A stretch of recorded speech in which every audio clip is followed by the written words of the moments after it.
Today we're doing a close-up V-claw. I've just annealed this little bit of metal.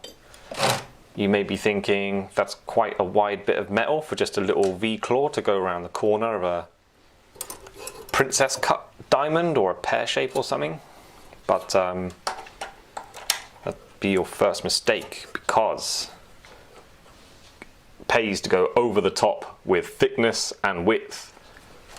Reasons are, like, I'm just going to show you.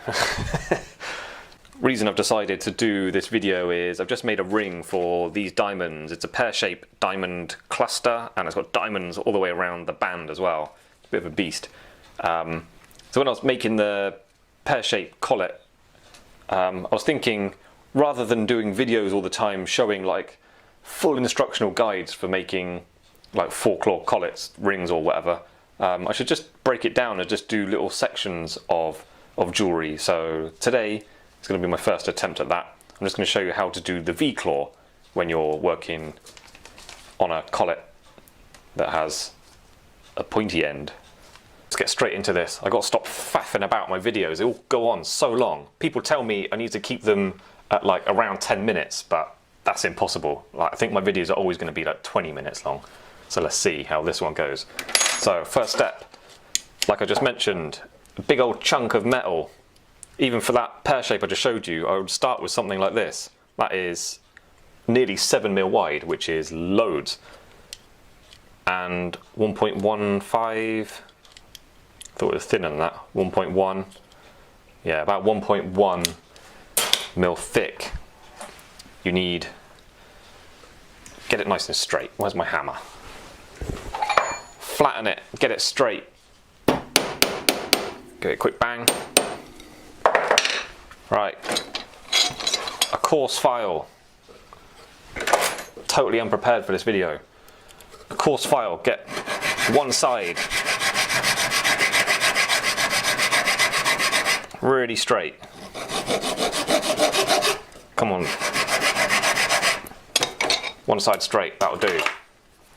You can check it with your square. Where's mine?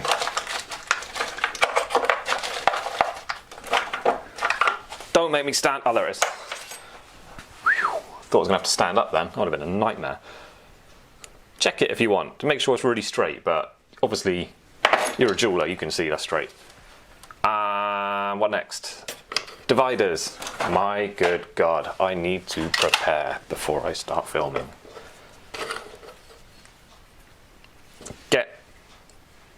I mean, you may not need to do this, but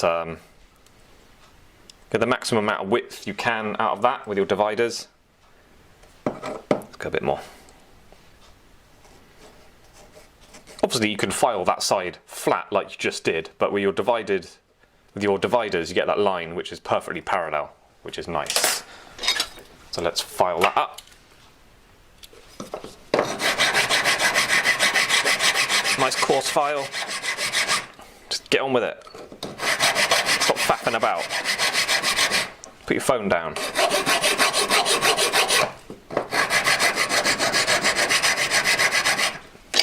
Okay.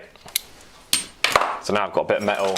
Doesn't really matter too much what it measures as, but the only important thing is that it's wider than you want to end up with.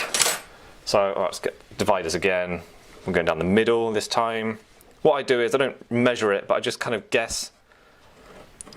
Just draw a line. I mean, that's way off. Draw a line that's kind of down the middle. Turn it around and then do it from the other side. And yeah, I mean, that wasn't as bad as I thought it was, but even if you're really far off, what you'll end up with is two lines down the middle, very close to each other, so the gap down between them is your centre, and that's good enough. Now what we're going to do, saw blade. I'm going to start it off at the end.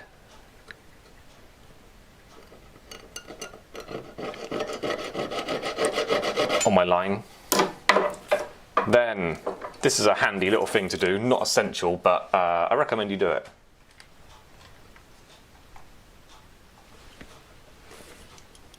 get a pair of half round pliers. These are big. I recommend you get yourself some of these. When you normally buy jewellers half round pliers, they're like these tiny ones, but sometimes you need something with a bigger curve. So I made it out of, my videos go on so long, get distracted. Get a big chunky pair of pliers like this, that you just buy them second hand from a market. Support your local market and buy pliers from the guy selling tools. And go take it to a grinder, just grind down one side. You can see this is quite poorly done many years ago, but worked brilliantly. Then just put a gentle curve on it. So it's just off being flat, like all the way across. Not the whole thing, just slightly, whoop, slightly curved down. The reason I do that is when you're sawing, when you're putting pressure on your saw, it flexes up, so it's no longer perfectly horizontal. So that makes it awkward. You'd have to push so lightly to saw across a flat piece of metal like that. It will just take forever. So with that curve, it kind of matches the saw blade with pressure on it. So it's far more effective cutting across there. So we're basically going up and down the line we have used the dividers for in the middle. So let's get on with that. Take it easy at first, go nice and slow. Like, don't just look where you're cutting. I'm cutting at the top, but also looking at the back to make sure my saw blade is perfectly in line down the center at all times.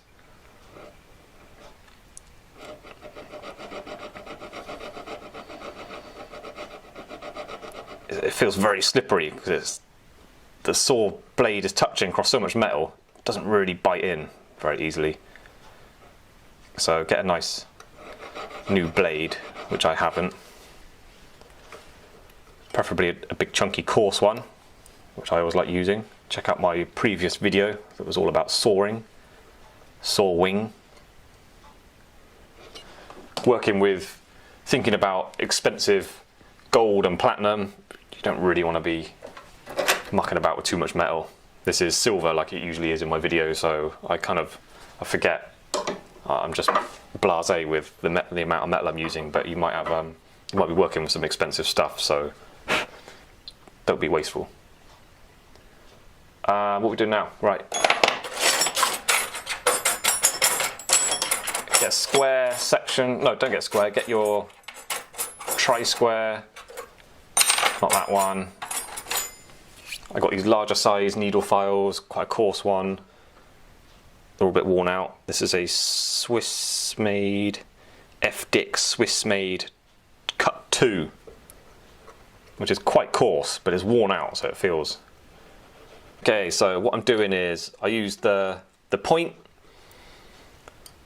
one of the corners, right at the point, and just really score that up and down to get it going, get it started. Whoops, be more careful than what I am. So you can see I'm digging into that quite nicely. You might have some fancy gravers or something you can start it off, but I've always just grabbed my tools that are nearby. Once you've got that going, get my file a bit more horizontal to the piece, and you start using the file more normally. This is brittle, by the way, don't push too hard.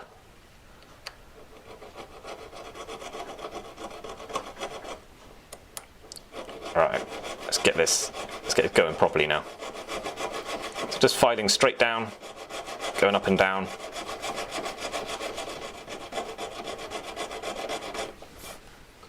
You can have a look at the end, see, let's flatten that.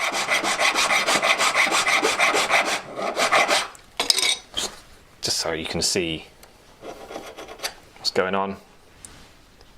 See how much I've taken out. Now I'm going to go down, I'm going to do a little bit more with this file, then we're changing to same grade, coarse square file, square section. And the reason for that is, this one, because of the angles, that corner, it cuts down a bit faster, but then we need that right angle to get a nice perfect V, because we're closing up the claw. Although maybe not, that might be more suitable depending on how far you want to fold up the claw. So think ahead a little bit, like how close do you want it to go? Obviously that pear shape, I had to open it right up more than 90 degrees to get it to close past 90 degrees and go a little bit more. So yeah, move on to once you've got a decent dig out down the center, move to your square claw and go down, I would say 2/3, three-quarters of the way down through that metal. So you almost got to the other side, but not quite. It's not going to break too. Right, just show you this is opened up a little bit now. I've got the pliers on the piece because I'm not working carefully at all. I'm just hacking into this so I can show you what's involved. Again, that slight curve on the piece is coming in very helpful now.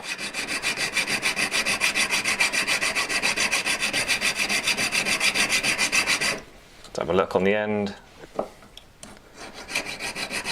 Be careful not to hit your pliers with your file. Keep a check on how you're tilting the file, go that way or that way. With my pear shape, I literally used the same file and I pushed it down more one side, so I got it really opened up. So I keep looking at the end. Feels like I've gone down quite far, but looking at it, I need to go much further.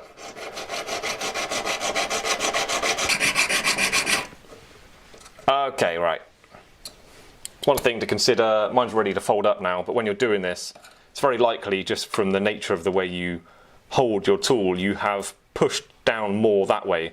So looking at the end, it might look like it's gone down enough, but just here, a few mil down, you've probably filed it slightly tilted. It's a normal thing to happen, so bear that in mind and keep filing, putting weight on the back of the piece as well. Okay, right. Next step. Here's a golden little bit of wisdom for you. Something they're not going to tell you to do in any books or guides. You put it on your charcoal block, you flux it down the middle, and then you anneal it again.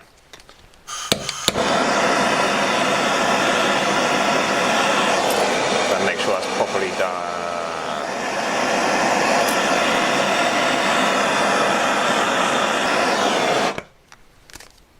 Right, while that's cooling down, the reason why I did that at this stage is because next we're going to be folding it up, ready for soldering down the middle.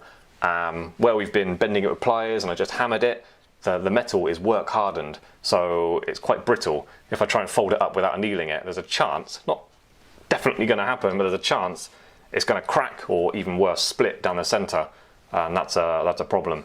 So now I know the metal is nice and soft and it's fluxed and ready to solder, so I can just fold it up and crack on with the job. Make sure it's nice and parallel to the end of your pliers, and then grip it nice and tight. I literally just push it on the block, push it down and fold it up. Have a look, make sure that's not starting to split down the back. Fold that right up. Boom. Alright, so this is my claw as it's folded up. There's no filing or any tricks to try and hide my inaccuracies. That's just as it is. So that's why I would have, like I cut out the groove, I flux it as I anneal it, and the reason is straight after that, as soon as it's cooled down, I just fold it up and get what I want. But if you're gonna have to adjust it and saw it out and re-anneal it, there's no point in fluxing it. So do what you want, but that was just my specific way I do things. I've got that solder in a position where you can hopefully see it flood. And yes, solder does flow towards the heat, but with a bit of practice you can become magic and break the rules of physics.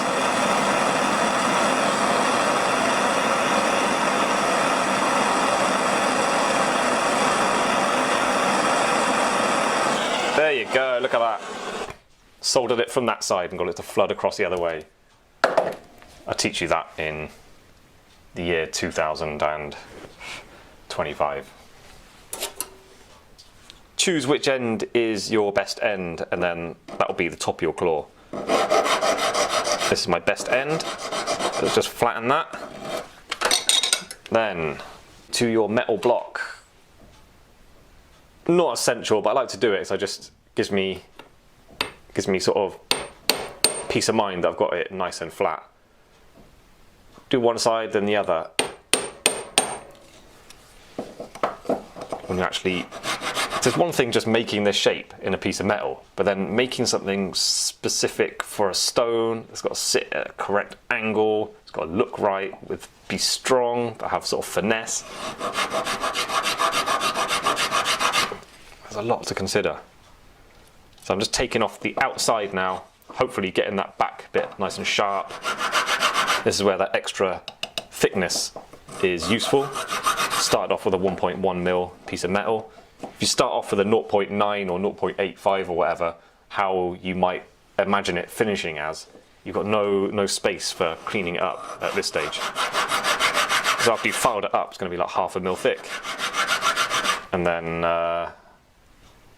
1/2 mil thick claw, once the setter's cut into it, it's going to be so delicate. And have to be in exactly the right position. Otherwise, the setter's going to have to start bending it about, and it's going to be really thin, it's going to be a mess.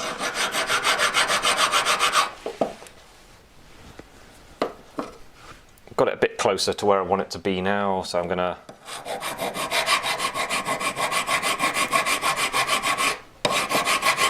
go up and down this way, both sides. I mean, I'm showing you me filing it up. I could just say file it up and just let you figure it out.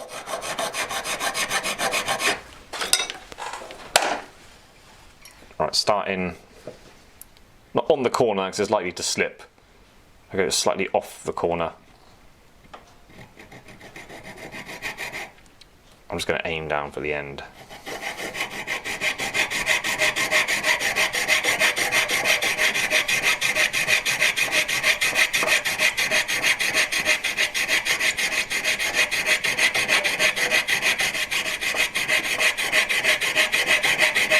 Mind your fingers.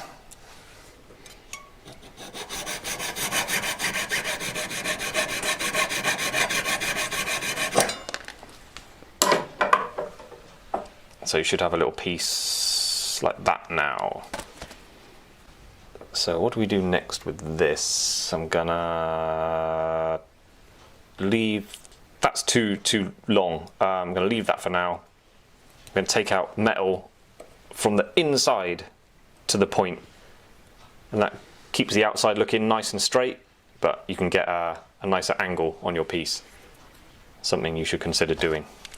Obviously it's a bit guesswork, it doesn't really, I don't know what you're working on or how it's going to fit, but it's something you should know about, because you might just consider you want to take metal off the outside, but I want to keep the outside as it is and make it fit at certain angles, so I can basically do that by adjusting the metal that's remaining on the inside. So I'm taking all that weight out towards the point at the bottom. Alright, I just had to go and put a fan heater on and put thermal socks on. It's so cold. Sometimes I can tolerate it, but I'm feeling a bit weak today. Alright, next step, hold it. Bit tricky and awkward because this is a sharp piece of metal and you've got to squeeze it quite tight and get a file on the inside. So I'm taking out the inside metal down towards the point. Doing that with my square file, because that's obviously what matches.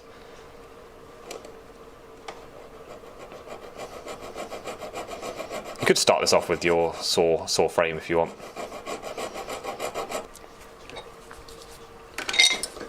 These get more tricky to work on the closer you get to finishing them. They get harder to hold on to, they get more delicate, you got to keep them really sharp and straight. Oh, come on, stop mucking about.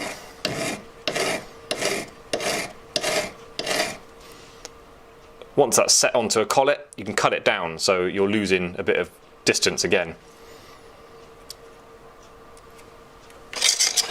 you end up with a more delicate claw.